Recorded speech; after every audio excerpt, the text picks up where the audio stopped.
Hi, I'm Graham. I'm an adventure cyclist living by the seaside in Edinburgh, Scotland. As someone who's benefited from the great work of adventure cycling, I really wish I could be with you to mark the 40th anniversary of Bike Centennial in the beautiful city of Missoula. My first big adventure cycle was an epic journey across the full width of the United States, east to west, with my fellow outdoors buddy Pauline.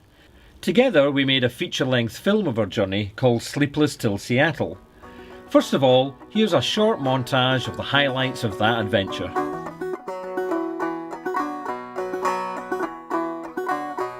It's easy to cross the states by plane, train or automobile. But we're going to cross it by bicycle, from sea to shining sea.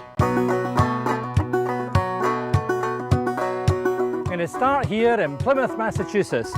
We'll be pedalling for 4 months on our journey of over 4,000 miles.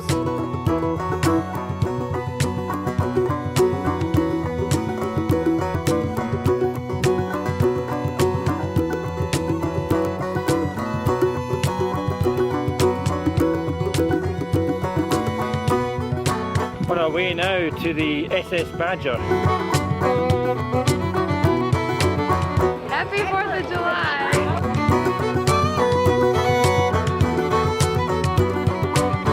MISSISSIPPI. The storm that raged through was pretty wild. You couldn't comprehend it, you were in shock.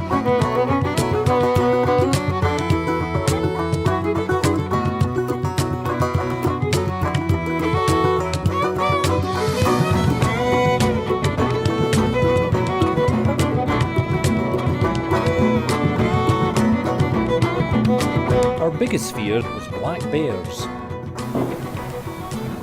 Twice during the night, a bear or 2 different bears visited a dumpster. Teeth marks. Wow.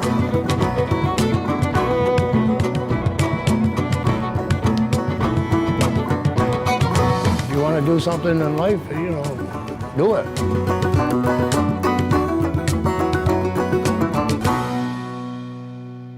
There's always another road and another trail to ride, and you never know what lies round the next corner. It was in that spirit of adventure that I returned to the States in 2015, this time for a solo adventure with my trusty bike, trailer and camera. Starting out of Golden on the outskirts of Denver, I quickly picked up Adventure Cycling's Trans-America mapping. My plan was to pedal 1,000 miles northwest out of Colorado, into Wyoming and then Montana, finishing in Missoula. Along the way I'd go through Yellowstone National Park, a place I'd long wanted to visit and was looking forward to that as a highlight of the trip. But in adventure cycling, as in life, sometimes you have to adapt the plan a little.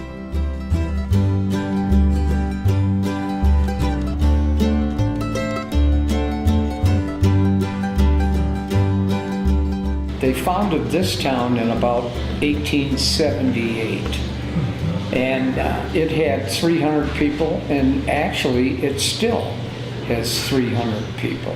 In 1934, the guys' families who discovered the gold, they started the Hard Rock Cafe for hard rock miners. The Hard Rock Cafe chain of hard rock music places called us up and threatened to sue us because they had patented the name Hard Rock Cafe.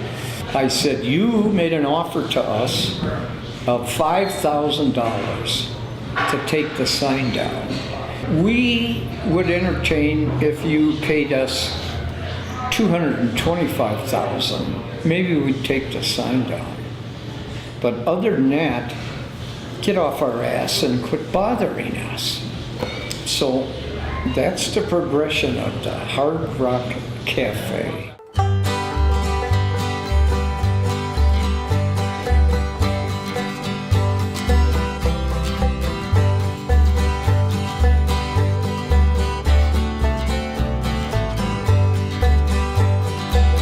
Now on the Transamerica of the ACA mapping. So the mapping is going to be easier, and the routes should be a lot quieter as well. That's the way that ACA do the maps and take you off the busy road.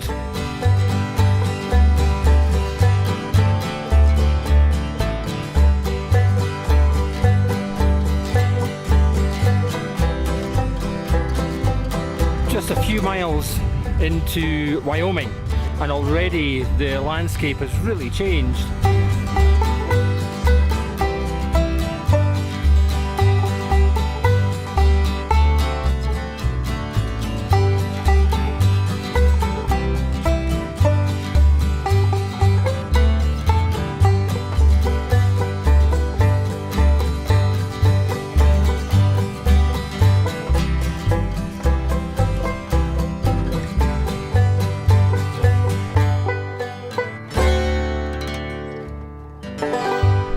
Section of the route that I'm on now is called the Oregon Trail. I'm actually crossing over it because I'm going north.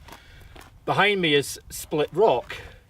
Now, between 1817 and 1869, when the wagon trains were pushing west, 500,000 people came through this area, and they used this rock formation as a landmark, something to aim for. They could see it 2 days away, and once they left they could see it 2 days behind them.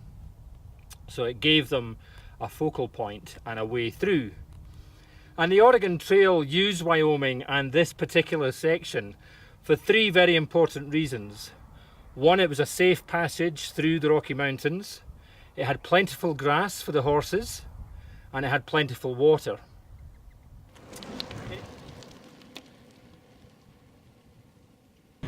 Just left Sweetwater Station. The campground was actually in a Mormon historic site, so I had to take the tour. It's all about the people that pulled these hand carts thousands of miles in search of a better life in the West. So I set off early this morning primarily to try and beat the headwind. Yesterday it took me 6 hours to do 40 miles. There's a good 20-mile-an-hour headwind. I mean, it's already breezy, and it's only just after 7, so I'm hoping to beat the worst of it today.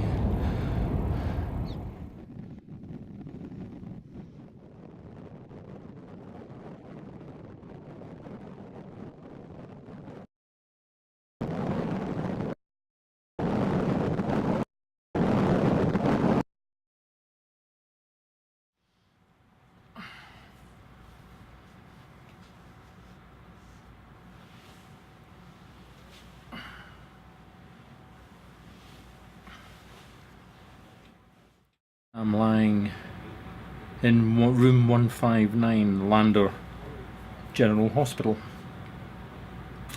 So I was just approaching Lander and coming down this hill, and I hit, I think, what was a join in the road, and the front wheel started to wobble. The oscillation got higher and higher.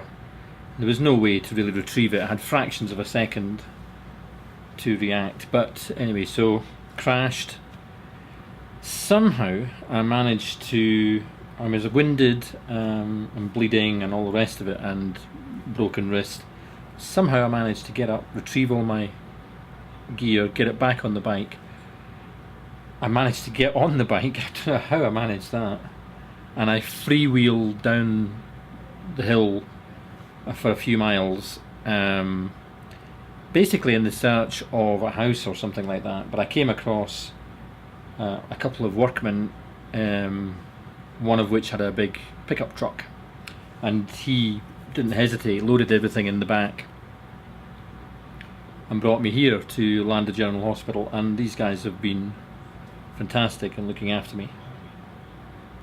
My helmet is completely destroyed. I was just starting to feel, yes, this is the trip I wanted to do. Could have been quite a challenge before then. And then the crash, and well, it's kind of over now.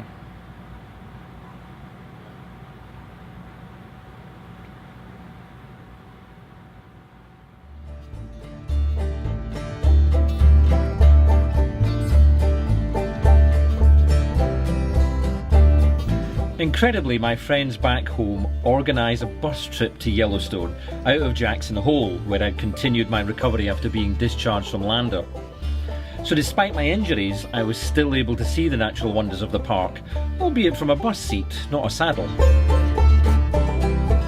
I finally made it to Missoula to visit with Jennifer, a cartographer with Adventure Cycling, and her partner Rob.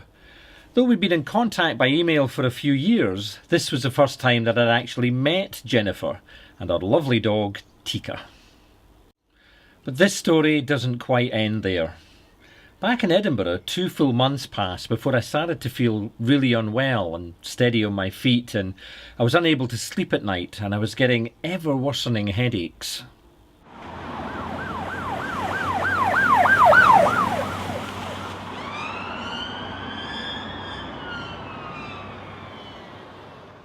And just waiting to go in for neurosurgery, they discovered that the headaches I've been having over the last few weeks have been caused by an enormous blood clot on the right side of my head. So the best thing to do is obviously get the operation. So 5 days on from the operation, and that's me about to go home, which is a great relief. It kind of focuses the mind a little bit. It was suggested back in America that had I not been wearing my bicycle helmet, I kind of wouldn't be here now. I kind of dismissed that at the time, but now having had this, which is clearly a direct result of that crash, yeah, that's kind of made it obvious to me that I wouldn't be here today had I not worn a bicycle helmet.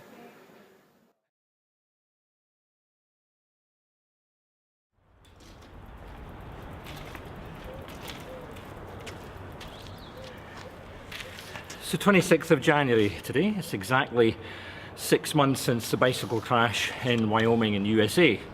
I've been looking forward to this day so much for the last few months, and I never thought at some points that it would actually arrive. And I am apprehensive, but I'm back on the bike that I've only really ridden for 10 days up to now.